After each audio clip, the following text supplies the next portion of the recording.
नमस्कार दोस्तों, आज की कहानी है घमंडी का सिर नीचा।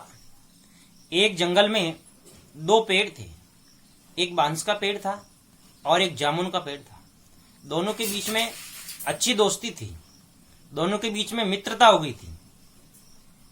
एक दिन जामुन के पेड़ ने बांस के पेड़ से कहा कि भैया, तुम कितने दुबले पतले हो और तुम सदैव हवा के आदेश का पालन करते हो, और एक मैं हूं जो बहुत ताकतवर हूं, कभी हवा के सामने झुकता नहीं हूं।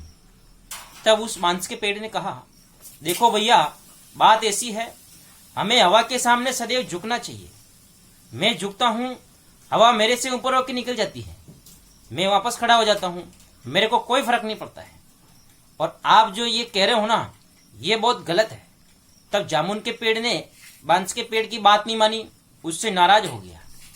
अब कुछ दिनों बाद हवा चली तो जो बांस का पेड़ है वह हवा की वजह से झुक गया था और हवा होके निकल गई थी, और इधर जामुन का पेड़ जो है वो जैसा का तैसा ही खड़ा था। हवा रुकने के बाद जामुन के पेड़ ने फिर बांस के पेड़ से कहा कि भाई देखिए मेरी ताकत, मैं हवा के सामने कभी नहीं झुकता हूं। तब उस बांस के पेड़ ने कहा कि भैया, आपकी तो आप जानो, मैं तो झुक भी गया, मैंने हवा के आदेश का पालन भी किया और वहां पर सुरक्षित सही खड़ा भी हूं। एक दिन देखना आपका घमंड भी टूटेगा। लेकिन वह जो जामुन का पेड़ है वह मानने वाला कहां है। एक दिन की बात है, जोरदार तूफान आया, हवाएं चली, बहुत तेज हवाएं चली और जोरदार तूफान आया।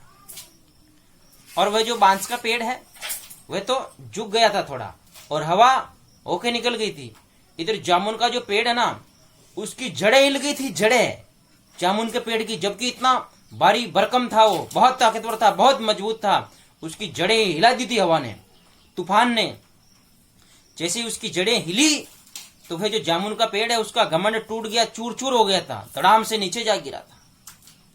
जब हवा रुकी तो बांस का जो पेड़ है उसने देखा कि वह जामुन का जो पेड़ है गिर चुका था, जड़ें हिल चुकी थी, बिल्कुल नीचे गिर चुका था, कुछ नहीं बचा था उसमें।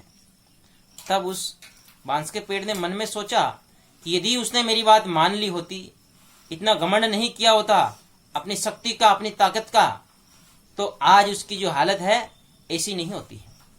दोस्तों, कहने का तात्पर्य यह है कि हमें घमंड नहीं करना चाहिए। मानव का सबसे बड़ा दुश्मन है तो वह घमंड है, इसलिए हमें जीवन में कभी घमंड नहीं करना चाहिए। दोस्तों, आप भी अपने जीवन में घमंड न करें। इस छोटी सी कहानी से हमें बहुत बड़ी शिक्षा मिलती है कि हमें अपने जीवन में घमंड नहीं करना चाहिए। दोस्तों, ये कहानी आपको कैसी लगी? ये कहानी आपको अच्छी लगी तो इस कहानी को आप लाइक करें, शेयर करें, कमेंट्स करें, और मेरे यूट्यूब चैनल धनुज वसेटिया को सब्सक्राइब करें। धन्यवाद दोस्तों।